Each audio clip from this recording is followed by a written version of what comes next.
Le 26 mars prochain aura lieu le changement à l'heure d'été. Nous devrons avancer nos montres d'1 heure. Mais pourquoi ? Historiquement parlant, c'est Benjamin Franklin qui évoque en 1784 l'idée d'un changement d'heure dans un quotidien parisien.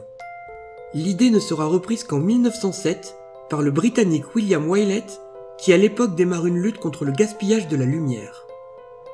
L'Allemagne sera le premier pays à s'y coller, suivi par le Royaume-Uni, puis par la France le 14 juin 1916.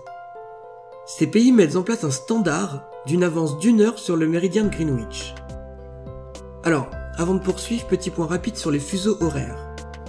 En 1884, l'ingénieur écossais Stanford Fleming invente le système des fuseaux horaires en voulant homogénéiser les horaires des transports ferroviaires au Canada, pays très étendu. Il divise, de façon imaginaire, la surface de la Terre en 24 fuseaux horaires, de longitude identique. Dans chacun des fuseaux, la même heure est appliquée partout. En 1911, la France adopte l'heure donnée par Greenwich, petite ville située près de Londres, où se trouve l'ancien observatoire astronomique royal. Revenons à nos changements d'heure. Donc, en 1916, la France décide de rajouter 1 heure par rapport à l'heure de Greenwich, pendant les mois d'été, pour faire des économies d'énergie.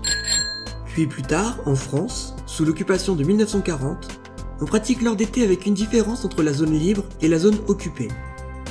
La zone occupée se met à l'heure de Berlin. Il faut à cette époque rajouter 2 heures en été sur l'heure de Greenwich, et 1 heure en hiver. Puis, à la Libération, on revient finalement à l'heure de 1916, en appliquant l'heure d'été pendant toute l'année. À la suite du choc pétrolier de 1973, qui multipliera les prix du pétrole par 4, faisant ainsi exploser le prix de l'électricité, le président Valéry Giscard d'Estaing décide en 1975 que les montres seront avancées d'1 heure l'hiver et de 2 heures pendant l'été. Cette heure de soleil en plus le soir devait permettre de réduire l'utilisation d'électricité pour l'éclairage. La mesure, qui ne devait durer que le temps du choc pétrolier, finira par rester.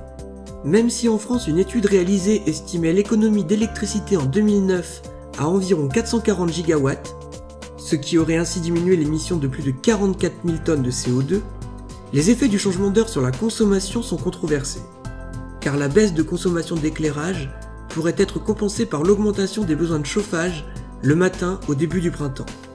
De plus, la généralisation des lampes plus économes en énergie, comme les LED par exemple, réduit l'économie d'énergie permise par le passage à l'heure d'été. Et pour finir, l'effet du changement d'heure sur la santé est globalement négatif. Des études récentes montrent que l'avancement de l'heure au printemps a pour conséquence de limiter la sécrétion de mélatonine, réduisant le temps de sommeil de façon transitoire, augmentant ainsi le nombre et la gravité des accidents cardiaques, accidents de travail et accidents de la route pendant au moins 7 jours après le changement d'heure. Selon certains médecins, changer d'heure provoque entre autres des troubles du sommeil et de l'attention. Les enfants et les personnes âgées sont particulièrement touchés et mettent environ 1 semaine pour s'adapter aux nouveaux horaires.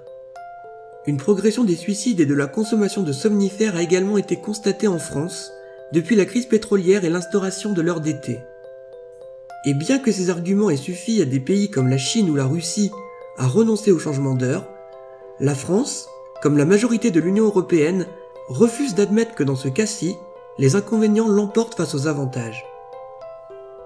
Ainsi, en 2016, le 26 mars, nous avancerons nos pendules pour les reculer le 29 octobre. Décidément, c'est un monde con, mon petit Plex.